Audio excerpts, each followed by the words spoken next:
안녕하세요. 형광펜 성경과 함께하는 성경 공부, 오늘은 예레미야 7장입니다. 오늘 말씀은 예수님께서 내 집은 만민이 기도하는 집이다. 근데 너희가 도적의 굴열로 만들었도다라는 그 말씀이 인용되는 것이 예레미야 7장입니다. 같이 볼게요. 여호와께서 예레미야에게 말씀이 임하니라. 가라사대 너는 여호와의 집 문에 서서 이 말씀을 선포하고 이르기를. 지금 성전 문 앞에 서서 말씀을 전하는 건데, 그들에게 여호와께 경배하러 이 문에 들어가는 유대인들아, 다 여호와의 말씀을 들으라. 만군의 여호와 이스라엘의 하나님이 이같이 말씀하시되 너희는 길과 행위를 바르게 하라. 그리하면 내가 너희로 이곳에 거하게 하리라. 그래서 하나님의 전에 들어가는 자에게 하나님의 말씀을 쫓아라, 너희 길을 행해라. 이것은 괜찮은 말 같잖아요. 근데 4절에서는 너희는 이것을 여호와의 전이다, 여호와의 전이다, 여호와의 전이라 하는 거짓말을 믿지 마라.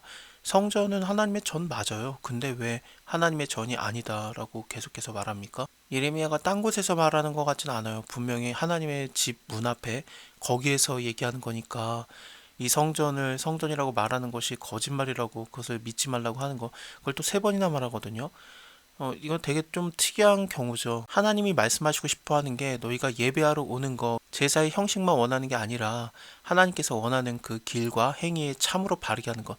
그것은 무엇이냐면 이웃 사이에서 공의를 행하며 이방인과 고아와 과부를 압제하지 말며 무죄한 자의 피를 이곳에서 흘리지 아니하며 다른 신들을 쫓아서 스스로 해하지 아니하면은 내가 너희를 이곳에 거하게 하리니 너희 조상에게 영원 무궁히 준 이 땅이니라. 약속의 땅 가나안 땅에 계속해서 거하게 하겠다라는 뜻인데, 그렇지 않으면은 다 끌려가는 상황이 되는 거 아니겠습니까? 지금까지 계속해서 하나님께서 말씀하셨던 게 북방에서 한 민족이 온다, 그 큰 나라가 땅끝에서 떨쳐 일어나서 너희가 결국에는 다 진멸되게 될 것이다라는, 바벨론이 쳐들어오는 것을 예언을 하고 있었어요. 근데 그때 당시에 예루살렘에서 우리가 예배만 잘하면은, 그러면은 우리가 괜찮을 것이다라는 그런 거짓말이 나돌았던 거예요. 하지만 하나님께서는 너네가 죄를 짓고 있으면은, 이웃사랑하지 못하고 있으면 내가 예루살렘을 보호하겠다라는 그런 보장을 안 하겠다, 내가 오히려 그것을 진멸시키겠다라는 하나님의 경고의 메시지입니다.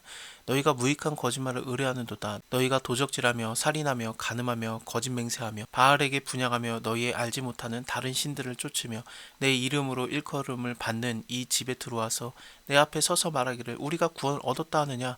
하나님께 예배를 드리니까 우리는 무조건 구원 받겠지. 그 거짓말 믿지 말아라. 하나님 사랑, 이웃 사랑하는 게 진짜지, 뭐 그냥 이웃에 대해서는 뭐 압제하고 있으면서 무죄한 자의 피를 흘리면서 그 다른 신을 섬기고 있으면서 예루살렘 성전에 들어오는 게, 그게 구원의 방편은 아닙니다.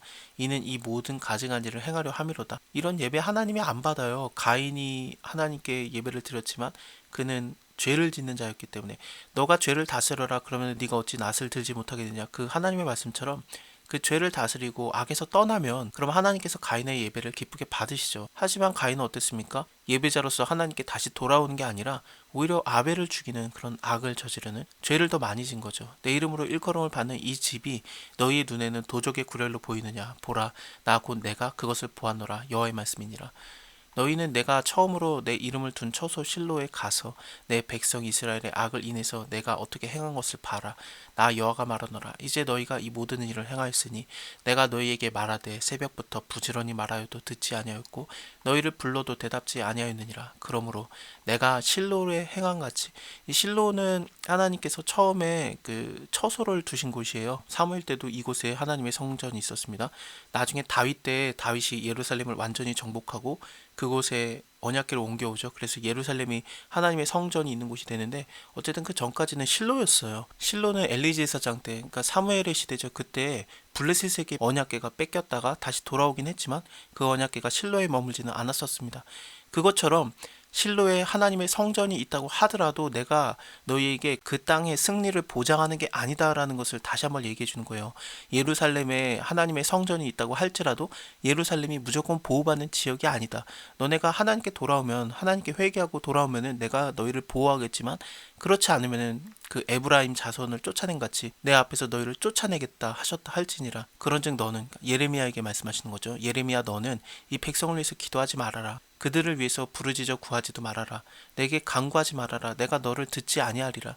너는 그들이 유다 성읍들과 예루살렘 거리에서 행하는 일들을 보지 못하였느냐.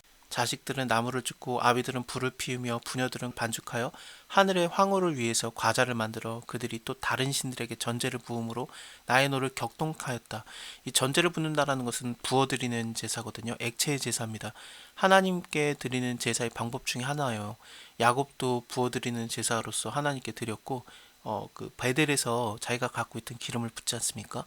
또 포도주를 붓는다든지 피를 쏟는다든지 그런 식으로 부어드리는 그런 제사가 있는데 그것을 다른 신들에게 하고 있는 거죠. 나의 노를 격동케 하고 있다. 나 여호와가 말하노라. 그들이 나를 격노케 함이냐? 어찌 자기 얼굴의 수욕을 자치함이 아니냐? 그러므로 주 여호와 내가 이같이 말하노라. 보라 나의 진노와 분한을 이곳에 붓되 사랑과 짐승과 땅의 소산에게 부으리니. 지금 전제를 이스라엘 사람들 유다 사람들이 하나님께 드리지 않고 따르게 붓고 있기 때문에 하나님께서 그 전제를 붓는 것처럼 하나님의 진노와 분노를 그것들을 여기다가 붓겠다. 그래서 이곳 사람들과 짐승과 들나무와 땅의 소산에게 부으리니 불같이 살라지겠고 꺼지지 아니하리라 하시니라. 만군의 여호와 이스라엘의 하나님이 이같이 말씀하시되 너희 희생의 제물을 아울러 그 고기를 먹어라. 대저 내가 너희의 열조를 애굽 땅에서 인도하여 낸 날에 번제나 희생에 대해서 말하지 아니하고 명하지 아니하고 오직 내가 이것으로 그들에게 명하여 이르기를 너희는 내 목소리를 들으라. 그리하면은 나는 너희 하나님이 되고 너희는 나의 백성이 되리라. 하나님께서 원하셨던 것은 이스라엘 사람들, 유다 사람들과의 관계였어요. 내가 너희 하나님이 되어주겠다. 너희는 나의 백성이 될 것이다. 그래서 하나님께서는 그들을 보호하시고 인도하시는 자가 되시고 그리고 또 백성들은 하나님을 찬양하고 감사하고 영광 돌리는 그 삶을 원했는데 이렇게 했으면은 하나님께서 명한 대로 행했으면은 복을 받았을 건데 그들은 청정하지 아니하고 귀를 기울이지도 아니하고 자기의 악한 마음에 깨와 강팍한 대로 행하여서 그 등을 내게로 향하고 그 얼굴을 향하지 아니하였다. 하나님께는 등을 보이고 그 얼굴을 다른 자에게 보는 거죠. 이것은 당연히 우상에게 얼굴을 향하고 있는 그런 모습입니다. 너희 열조가 애굽 땅에서 나온 날부터 오늘까지 내가 내 종 선지자를 너희에게 보내었는데 부지런하게 보냈다. 근데 너희가 나를 청종하지 아니하고 귀를 기울이지 아니하고 목을 굳게 하여서 너희 열조보다 악을 더 행하고 있다. 너가 그들에게 이 모든 말을 할지라도 그들이 너를 듣지 않을 것이다. 네가 그들을 불러도 그들이 대답하지 아니하리니 너는 그들에게 말하기를 너희는 너희 하나님 여호와의 목소리를 청정하지 아니하며 교훈을 받지 아니하는 국민이다. 진실이 없어서 너희 입에 끊어졌다 할지니라. 예루살렘아 너희의 머리털을 베어버리고 자산 위에 호곡할지라.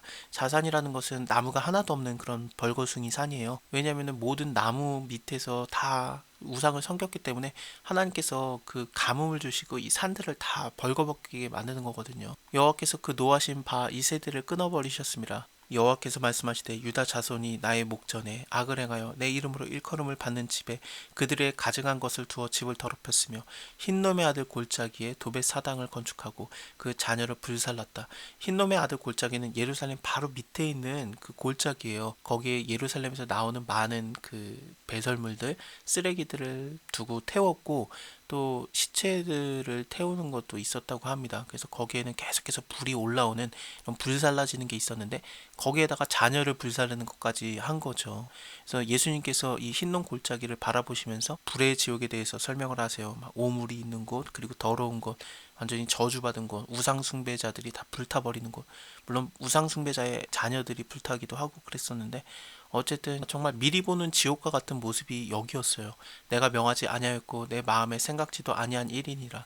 그러므로 나 여호와가 말하노라. 날이 이르면 이곳을 도벳이라 하거나 흰놈의 아들의 골짜기라고 하지 아니하고 살육의 골짜기라 칭하리니 매장할 자리가 없도록 도벳에 장사함을 이남이라. 이 백성의 시체가 공중의 새와 땅의 짐승의 밥이 될 것이나 그것을 쫓을 자가 없으리라. 그때에 내가 유다 성읍들과 예루살렘 거리에서 기뻐하는 소리, 즐기는 소리, 신랑의 소리, 신부의 소리가 끊쳐지게 하리니 땅이 황폐하리라. 자, 오늘은 여기까지 보고요. 다음에 8장 계속 이어서 보겠습니다. 감사합니다. 다음에 뵐게요.